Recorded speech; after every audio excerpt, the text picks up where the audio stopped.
welcome to the 24th edition of Marex Maritime News Bulletin. These are the headlines on Monday, 27th of July 2020.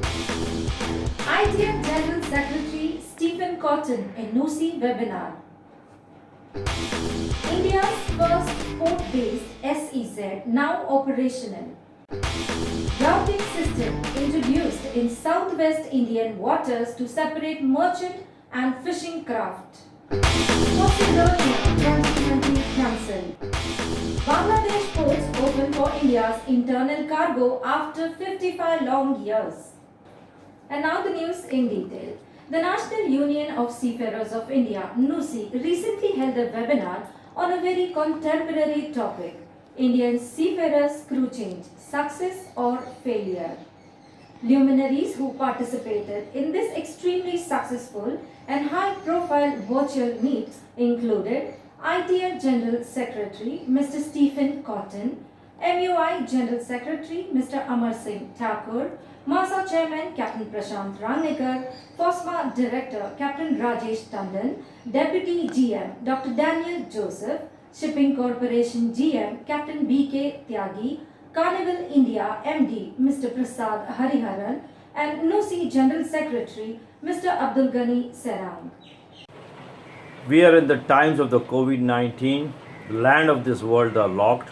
The skies of the world are very quiet, and it is only and only the seas which are active due to the passion and the commitment of our seafarers with the support of their families. Seafarers also have a saturation point. They need to come back. Thousands of our seafarers have extended their contracts, but they need to come back. That was the purpose of this webinar with the topic Indian seafarers crew change, success or failure. The support of the families which the seafarers have been getting, and the seafarers themselves, we really appreciate the seafarers. The webinar was organized by the National Union of Seafarers of India and the Maritime Union of India. Together we had organized this webinar, and we had luminaries on the panel: Dr. Daniel Joseph,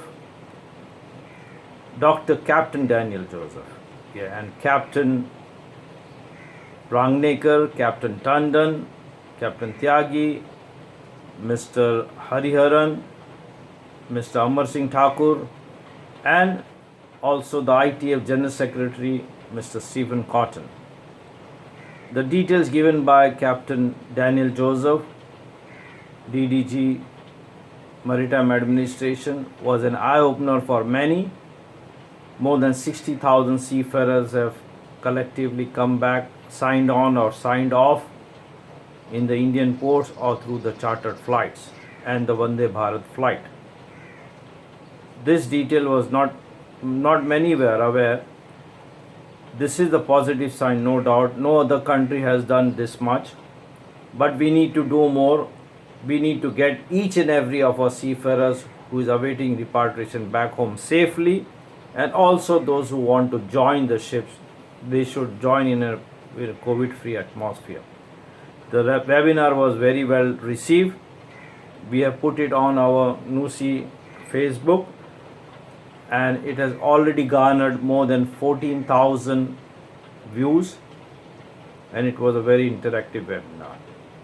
The purpose was to bring out the positive side also of the crew chain, wherein the seafarers and also all those at the administration, company offices working 24/7 to have our seafarers back. Thank you. The ITF is active in all transport sectors, and I think we have to recognise the devastation to the aviation industry, but maritime is quite different. We have been working with all the stakeholders, our colleagues at the IBF, so that's the employers, many of them represented here, the International Chamber of Shipping, which is the National Ship Owners Associations, and I'll talk a little bit more in a moment, the UN agencies. But I think I want to be grateful to our brother from the Indian government for such a comprehensive presentation and the response. But I think we ought to reflect on some of the frustrations. So the ITF is what I would consider one of the pillars of the maritime world. Our unions, as you can see from this wonderful opportunity, express the seafarers and perhaps sometimes the seafarers' families' voices. And from the moment this devastating pandemic swept across the globe, seafarers have felt quite isolated. And as we look at and we count the months, the issue of respect and appreciation is perhaps one of the most significant questions or elements that are being raised by our seafarers. So we're now tackling the crisis of have we done enough, or enough is enough. Maybe the strength of our industry is that we can pull together in the right direction. So from the moment this kicked off, we've agreed extensions to contracts, we've lobbied collaboratively and together with individual ship owners, individual ship owners associations, governments. Moving to the Indian response, and again, I think we have to echo how critical you are to the maritime industry, how many important positions you hold, not just ashore, but not just at sea, but ashore as well, to the operation, the safe, COVID-free operation of the shipping industry. And it is very pleasing to hear the numbers, 64,000 movements on and off the vessels. I think those numbers also reflect the high level of cruise seafarers that you have, because normal process would be seafarers on, seafarers off. Otherwise the numbers don't add up, because as we know, if we don't have enough seafarers on ships, the ships can't safely sail. And again, I think we recognize, and I'll be cautious on the terms I use here, the political balance between treating some nationals as key workers and other overseas workers with not the same authority. But I think there is a plea on behalf of the ITF and our friends, our affiliates in India, but also our friends who are the counterparts, that we need to do more, because India has responded, but many other countries have struggled to respond with the same dynamic approach. India geographically is in the middle of the world. Your economy is enormous and has been growing. Therefore, many ships stop, and the ability to do crew change, and we saw the numbers on the coast, is massive relief for Indian seafarers. Good day to all of you who are watching this webinar through either your Facebook or through your Zoom, to various platforms. Before I start, a very big thanks from the industry, from everyone, to all our seafarers who are out at sea, who just returned from sea, and to their families. You are the real heroes, the real key workers, the essential workers, and the world in general owes you a lot. No matter what everyone says about the numbers, whether we have 8% or 10% of the global percentage, what is important is what we as Indian seafarers offer, what value we bring to our customers, the ship owner. Numbers will grow if we have our values right. We are known for our fast grasping ability of the new regulations that are thrown at us, our adaptability, our dedication and willingness to assume greater responsibility and deliver to the owner's expectations. That is why Indian seafarers are the most preferred in specialized trades such as tankers and chemical tankers, to be specific. Of late, there is one more quality which is now seen as equally important, and that is resilience in face of all odds. This is the quality which has carried all Indian seafarers through this COVID pandemic. Our seafarers have spent long extended duration at sea, and I can feel their pain when they cannot reach out to their families and return home after completion of duty. Again, my profound thanks to all these seafarers, and importantly also to their supportive families who have endured this pandemic. There is another team which are also key workers in this pandemic. Besides our seafarers, There is a manning team ashore of every company that I know who is going sleepless for our last 4 months to get their seafarers back. And also the secretariats of the various associations, MASA, FOSMA, and so on. And I'm sure many others are toiling very hard to get the seafarers back. There is another very vital team which is giving relentless support, and that is the team of DGS under the leadership of Sri Amitabh Kumar, without whose support these crew changes would not be possible. And the face of this team, which you often refer to as a one-man army, is Captain Daniel, whom you just heard. He gave out very interesting statistics just now, and few others like him in the administration who are important part of the success story of crew changes for the Indian seafarers. Among the maritime nations, or should I say maritime cruise supply nations, I have not heard of any other country doing so much to get their seafarers back home. Even when the global lockdown was announced, and so also in India, we were able to affect crew changes in Indian ports. The SOP issued by DGS with good inputs from various associations, MASA, FOSMA, INSA, IMF, ICSA, and so on, was considered the best in the entire shipping industry. Very robust, addressing all concerns of the ship owners and also the charterers. Of course, there were hurdles and plenty of them, mind you, but the collective will and the efforts of the manning industry and that of the administration made this a very success story. The industry did not stop there, but went on to charter the flights, and the Indian manning industry is again leading in this venture to get back its frontline key workers back home to their families. But then we all know what is done, though it's very commendable in face of the pandemic lockdown, but is not enough. And we are knocking on the doors of the various government agencies to get the commercial flights operational through dedicated hubs, to open green corridor for seafarers to move across countries by facilitating arrival visa, and much more.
JNPT has reached yet another milestone by becoming the first of its kind operational port-based multi-product SEZ in India.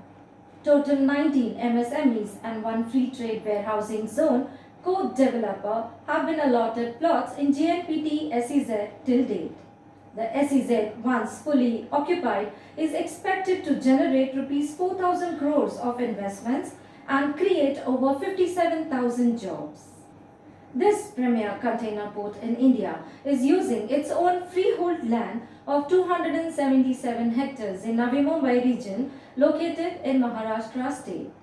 This SEZ aims to boost exports by enabling port-led industrialization under the Sagarmala initiative of the Indian Ministry of Shipping.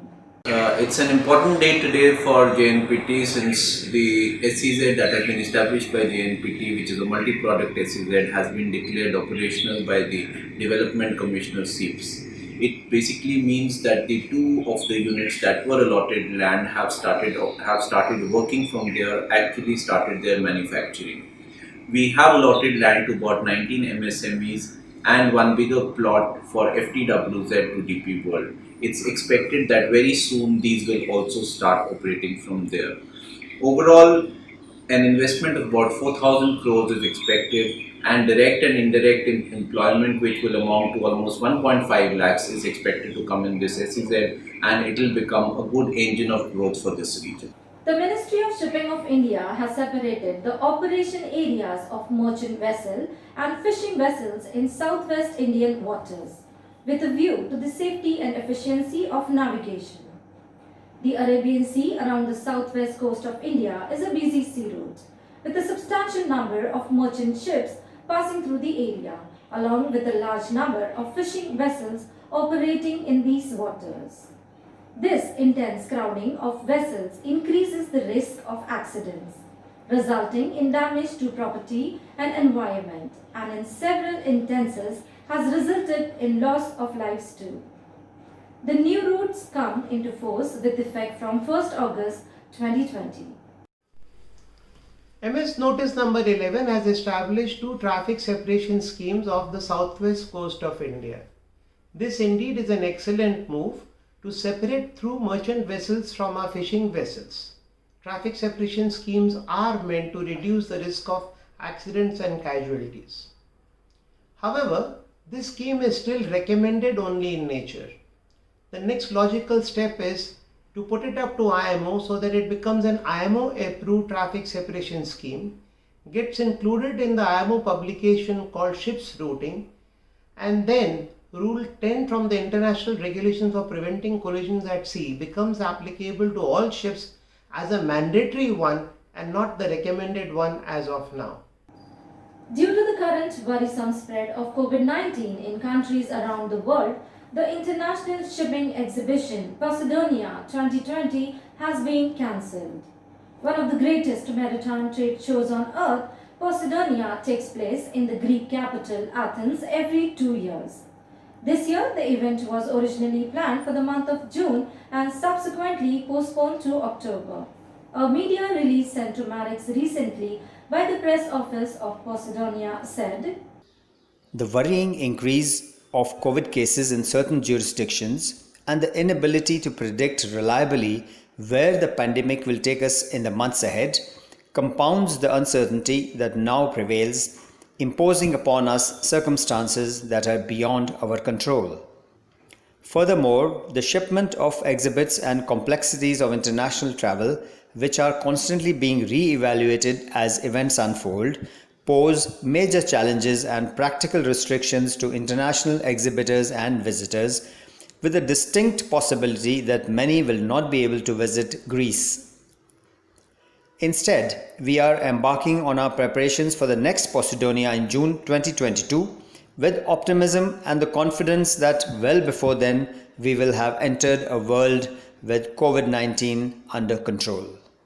the first ever container cargo from the Indian port city of Kolkata via Bangladesh Chattogram port reached Agartala in the state of Tripura in India recently.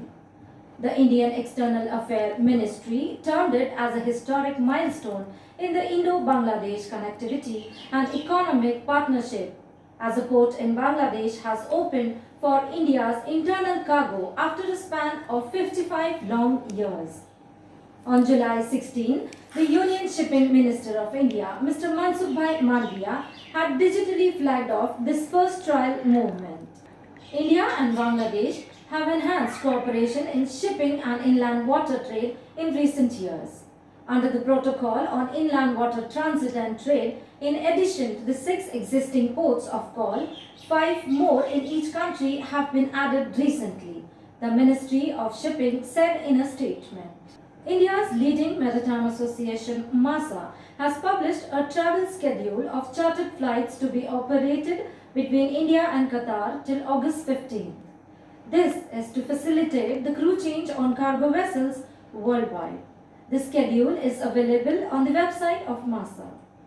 Nearly 3,000 Indian seafarers from Holland America Line, Princess Cruises and seaborne ships are back with their families after being successfully signed off from their vessels, guided through all COVID-19 procedures and safely delivered to their hometowns by GAC India. The crew members include those who has disembarked the cruise company vessels in Colombo, Sri Lanka and Manila before being repatriated on chartered flights to Mumbai, Goa and Delhi. The GAC India team also took care of 138 off-signers and one on-signer for a cruise ship in Cochin. Yes, JAC India have been carrying out crew change at almost all Indian ports. The highlight among all of them is to bring back some 3,000 Indian seafarers from cruise liners, Holland America Line, Princess Cruises and Seabourn, and getting them back to their families. We sincerely thank all these cruise brands for the confidence and trust they have placed in JAC. Most of these crew members have been repatriated by chartered flights from Colombo, Manila, Amsterdam, and have been arriving into Mumbai, Goa and Delhi. We also had Indian crew arriving from cruise ships which are called Port of Cochin. We coordinated with the crewing agency in India to provide end-to-end arrangements for the crew, including meet and greet upon their arrival in India, clearances, arranging accommodation for mandatory quarantine, organizing COVID tests, obtaining approvals, departure permission from the state authorities, and making all transfer arrangements by taking the seafarers back home by road, crossing various states, especially during this lockdown period. Our team had to take extra precautions by donning proper personal protective equipments while handling this crew. Yes, it was a great challenge, but also a new learning curve. All this was possible because of the support and facilities provided by all the government authorities, nodal agencies and partners. Yes, it is a teamwork and there should be no weak link in this chain. These are challenging times. In the end, we are happy with the end result, seeing smile on the faces of Indian seafarers. Stay safe. The Indian Trade Regulator Competition Commission of India has approved the acquisition of equity shareholding along with management control of Krishnapatnam Port Company by Adani Ports and Special Economic Zones. In January 2020, Adani Ports have acquired a controlling stake of 75% from the existing shareholders of Krishnapatnam Port for Rs 13,500 crore. After Mundra, Krishnapatnam is the second largest private port in India. It is located in Nellore district, the southernmost coastal district in the state of Andhra Pradesh. History records that the port was operated by the Vijayanagara Emperor Krishnadeva Raya, hence Krishnapatnam. Ship agency Kanu Shipping India had another big day in Kochi when on the 19th July they handed 3 vessels, changing 90 crew members including one foreign national. This is the first foreign seafarer to sign off from Kochi anchorage in this pandemic situation. I take this opportunity to thank DG Shipping Mr. Amitabh Kumar, Dr. Captain Daniel Joseph, Cochin Port, Cochin Immigration Office, Customs PHO, Cochin FRRO, Ministry of Home Affairs, Ministry of External Affairs, and last but not the least, our team on the ground. I also would like to thank our esteemed customers who has been very supportive and given us many opportunities to serve at Cochin Anchorage. I take this opportunity to thank Anglo-Eastern Ship Management and Mr. Manish Pradhan especially for giving his continued support and trust in us.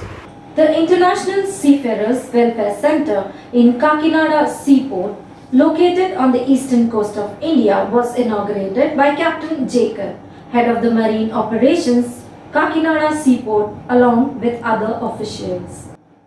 Captain Nikos Grivas, chairman of the Seamen Welfare Organization, has named the center Captain Yenelau Andreas International Seafarers Welfare Center.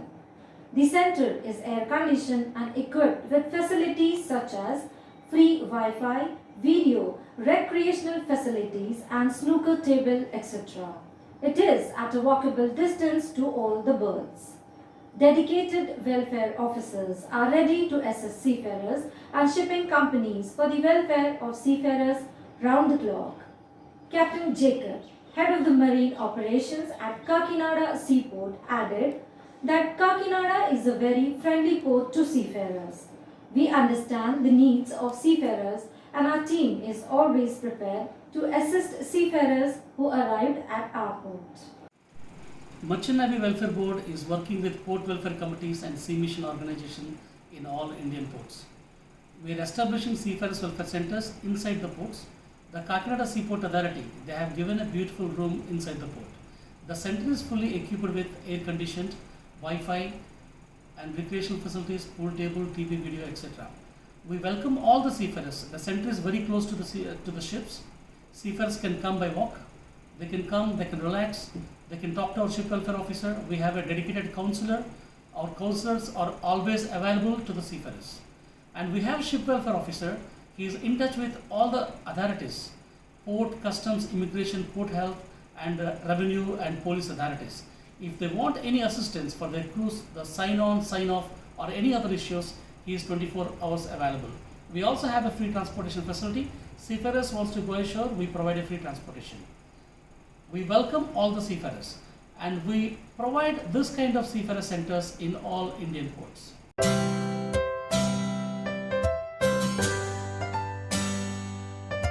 Over 194 existing lighthouses across India are to be developed as major tourist attractions by the Government of India. The Shipping Ministry aims to identify across the coast of India strategically located lighthouses that are more than 100 years old. In the vicinity of this historic structure, the government aims to develop museum, aquariums, children's play area, and gardens along with water bodies. Also afoot are plans to showcase the history and working of lighthouses in India and educate tourists regarding operations of equipment used in lighthouses. The staff of the University of Technology, Sydney in Australia has designed a drive-through coronavirus testing centre in a converted shipping container, which is being hosted at the university. This fully functioning prototype has been tested by Sonic clinical trials for nearly a month. Its designers claim it is the country's first purpose-built mobile COVID-19 testing center. Instead of having to stand outdoors or under a thin tent, this container is designed to be a comfortable and sheltered place for medical staff. The Maritime Union of India's Women's Wing recently did a virtual launch of its e-recipe book named Food for Thought. This webinar on food and more was an initiative of the head of MUI's Women's Wing, Mrs. Saleha Sheikh, and the e-recipe book was inaugurated by special guest Mrs. Sangeeta Chadha. They say food connects us all. During the lockdown, food gave us comfort. In fact, many culinary talents were fired up, and we at the MUI Women's Wing decided to channelize all that energy into a meaningful recipe book. And that is how our Food for Thought e-recipe book was announced 3 months back. Seafarers' families sent in their most creative and innovative recipes. And through a project team, the book was finally formatted. And finally, on the 19th of July, through an online webinar, we launched our Food for Thought e-recipe book. This was followed by 2 very interesting sessions by hospitality industry experts. Ms. Ujjwala Sunavane, Dean at the ITM Institute, gave a session on dining etiquettes.